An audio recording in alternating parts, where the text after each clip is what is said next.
კომუნიკატორი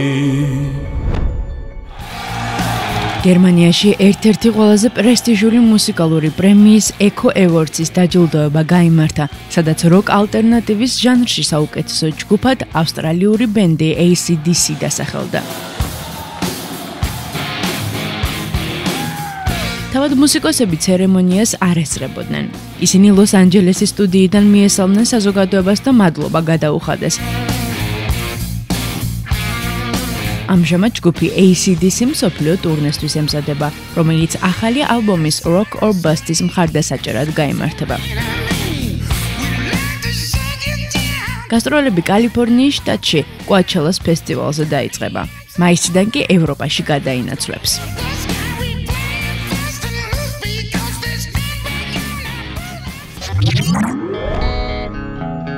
ამერიკული როკ ჯგუფი System of a Down საკონცერტო ტურნეში იმყოფება, რომელსაც Wake Up the Souls ქვია.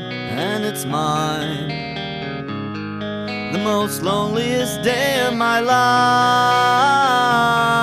გასტროლების დასრულებისთანავე კი მუსიკოსები ახალ ალბომზე მუშაობას დაიწყებენ. როგორც ბენდის ლიდერმა სერჟ ტანკიანმა განაცხადა, პროექტის შექმნის იდეა დიდი ხანია მომწიფებულია და ჯგუფის წევრებიც მზად არიან სამუშაო პროცესში ჩაერთონ.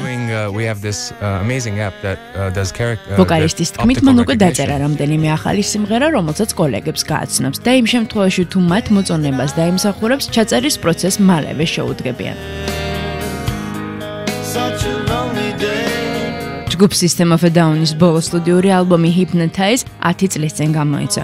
ამ ხნის მანძილზე კი მუსიკოსები სოლო პროექტებით იყვნენ დაკავებულნი.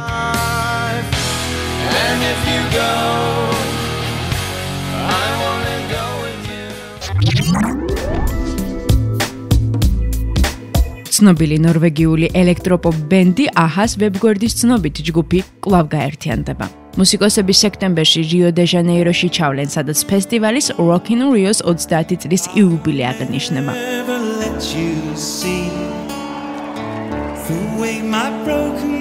როგორც ოფიციალური განცხადებიდან ირკვევა, ჯგუფი ახალი ალბომის გამოშვებასაც აპირებს, რომელიც 2015 წლის შემოდგომაზე გამოვა. პროექტზე ცნობილი ბრიტანელი კომპოზიტორი ალან ტარნიც იმუშავებს, რომელიც ნორვეგიელების პირველი 3 ალბომის სიმღერების ავტორი იყო.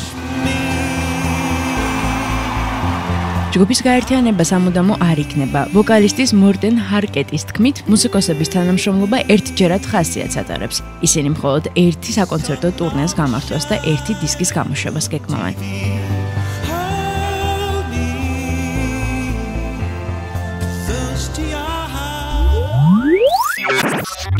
კომუნიკატორი